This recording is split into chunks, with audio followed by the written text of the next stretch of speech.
Hello everybody and welcome back to Amber.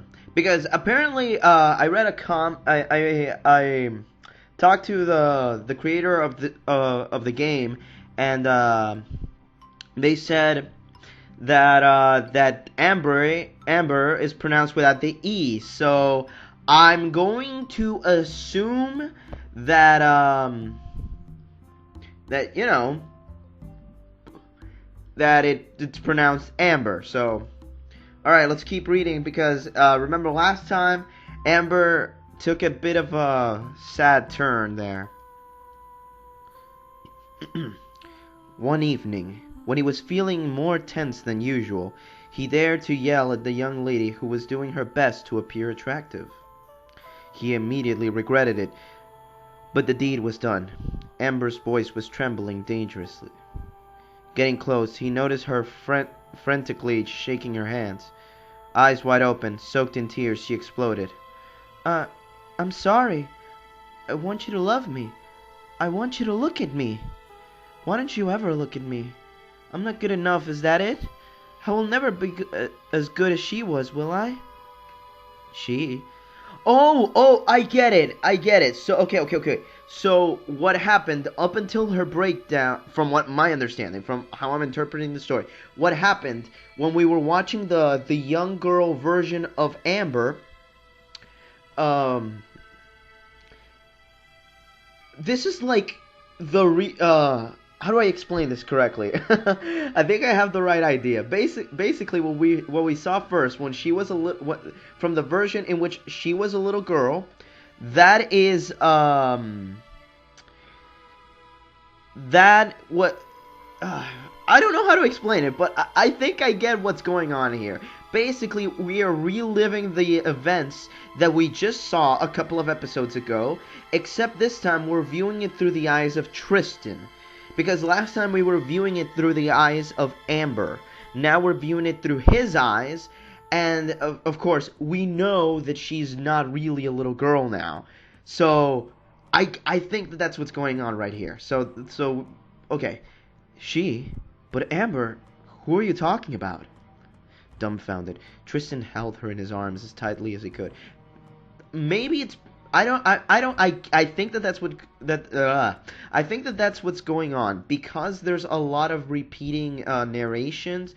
I think this is repeating itself. I think that's why I think Tristan is, or maybe it is that this is just yet again another cycle of Amber going crazy. And, well, technically she's already crazy, but you know what I mean.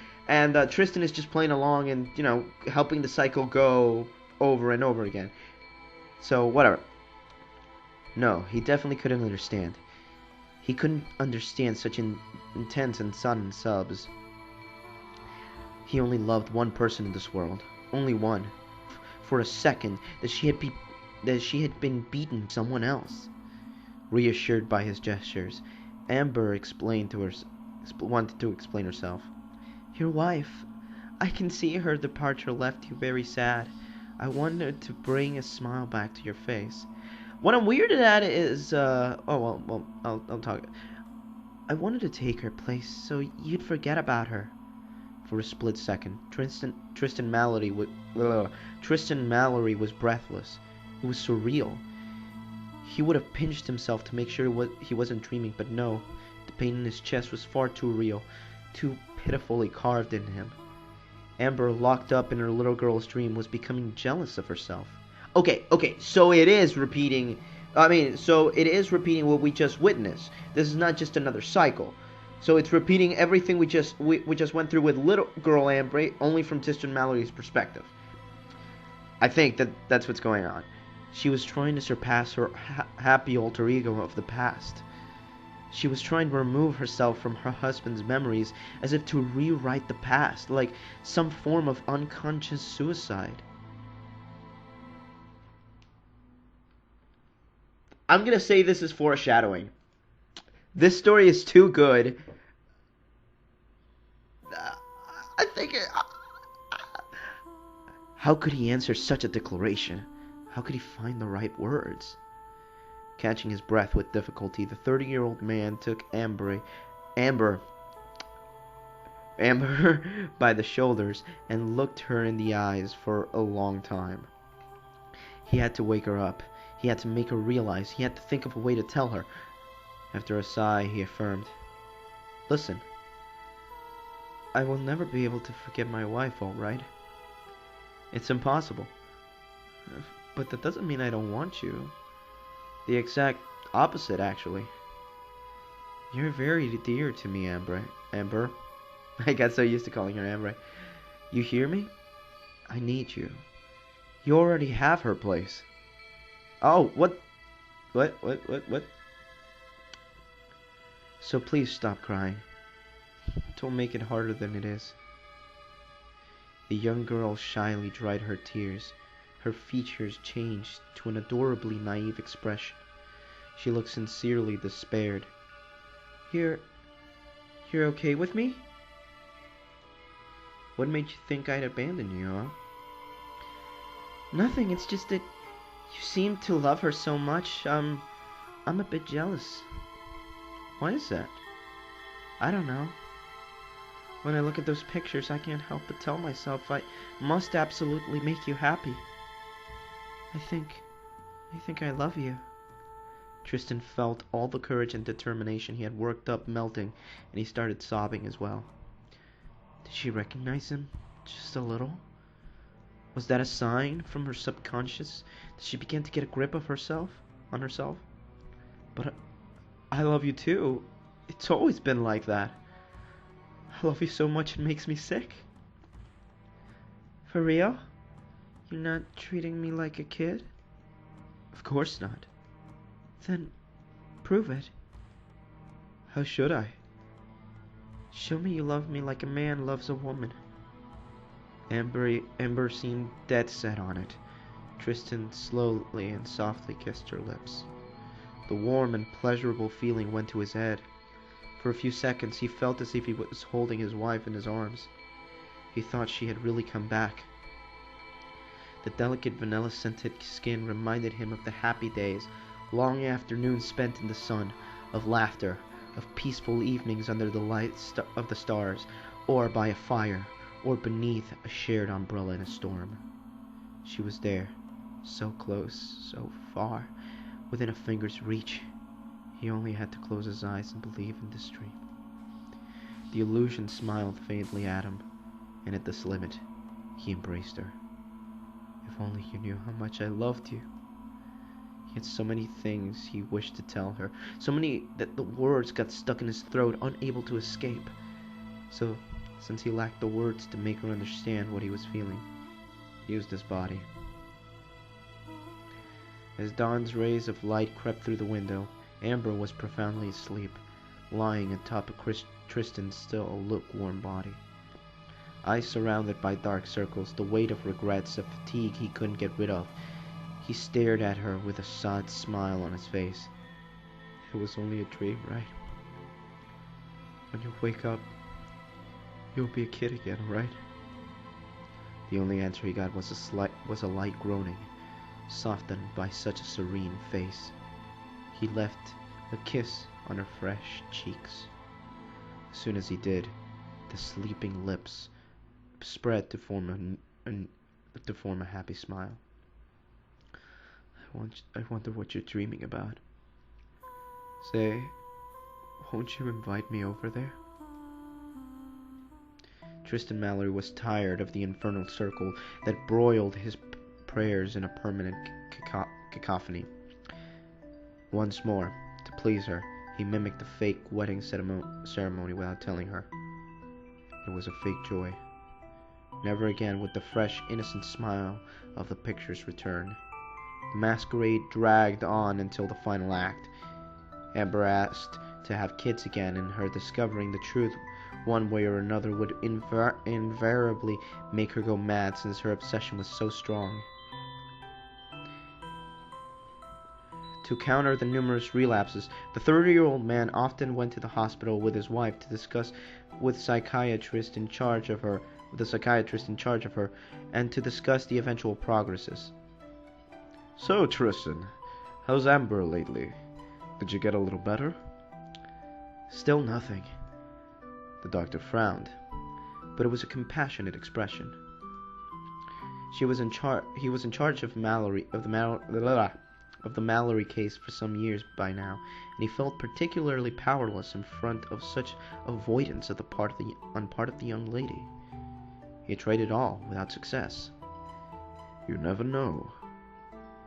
Is that what you called me, Doctor? He took a pen and played with nervously while staring at Tristan. No. To be honest, I knew Amber would relapse again. One of my colleagues went to talk with me the other day. Apparently your wife went to the hospital and did the usual. She ran into an intern that didn't know how to deal with the situation. I often explain her case to newbies, but between theory and practice, you know. The poor boy tried his best. He told her the truth while trying to sugarcoat it to make her reflect on it. She had another angst crisis, of course. By the time he told her to sit down to call for me, she was already gone. If it had been me, I would have tried to buy some time. Anyway, what's done is done. There's no need to apologize, Doctor. It's not your fault. You know as well as I do that she often has breakdowns, and lying to her about it doesn't do any good. Even so, I booked today's appointment so I could check on how you're faring, how she'd been since that unfortunate incident with my colleague. Whoops, that was Doctor. Nothing's changed. The doctor sighed. He stuck the pen in his coat pocket. Nervously scratching his beard, he murmured in an understanding tone. Really, I'm impressed. I don't know how you can manage to get by like this, Tristan. In your place, I wouldn't be able to cope. But I still have to keep you tracked too. We never know. You're not safe from having a breakdown just like her. I totally understand, Doctor. You know, every cycle, I try to do things differently, but in the end, I'm tired, worn out. I've lost all hope. So all I can do for her is make her as happy as possible during that golden time where she's living in a perfect childhood. All that's left of the woman I love is a shadow. So I hope she'll find rest someday. The two men were contemplating Amber, who was far away, playing like a little girl.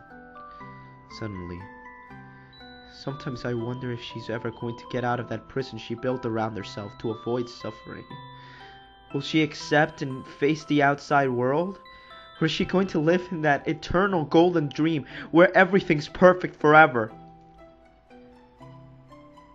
I wish I could promise you she will. That she'll wake up from that long nightmare. But something inside of me thinks she's never going to question her obsessions. Which is an immense waste. Because of that, she's forsaken herself from a life that could have been wonderful. Meanwhile, Amber Mallory was cheerfully talking to what she thought to be another little girl of her age. In fact, the young lady was madly talking to her reflection in the mirror with dead eyes, still stuck in that never-ending dream, free of hardships. You know what? I've got someone I love. Yes, for real. I'm even going to marry him. And we'll be happy until the end of time. And have lots of kids, just like in fairy tales. How could it be any other way? You're right. Every day will be a feast. If only I didn't have that strange feeling. I think I've lost something important. Really important. But I can't remember what it was. Oh.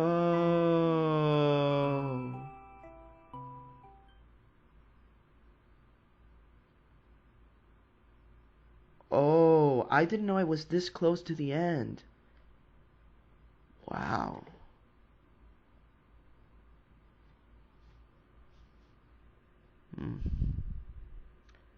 Well, looks like I spoke too soon about the whole suicide thing.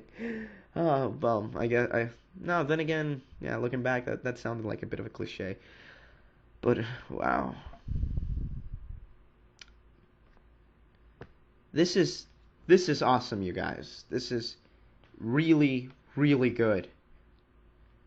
I I don't think. Oh yeah, we're back to. Wow, this was an awesome story. This was. I don't really know how to describe Amber. It was. It's such a sad tale, and it had a lot of great twists and turns. Oh man, I don't know what I'm feeling right now.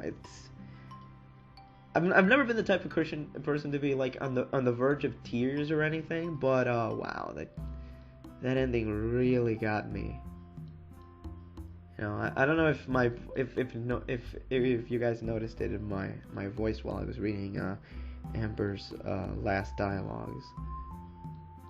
Uh, this thing right here, this little girl right here is the real misleading thing in the entire story. When you go in and you see the little girl's face, you're like, oh look, this is gonna be such a happy story. Man, this is man. You know, I almost wish there was a sequel to this because a part of me wants to say. No, something will work out. Something will happen. Amber will snap back. I guess I started liking the Amber character, and I started liking Tristan, and I'm like, I'm in Tristan's position. I'm like, I want Amber to make it. I want Tristan to be with her, and I want everything to be happy. I think.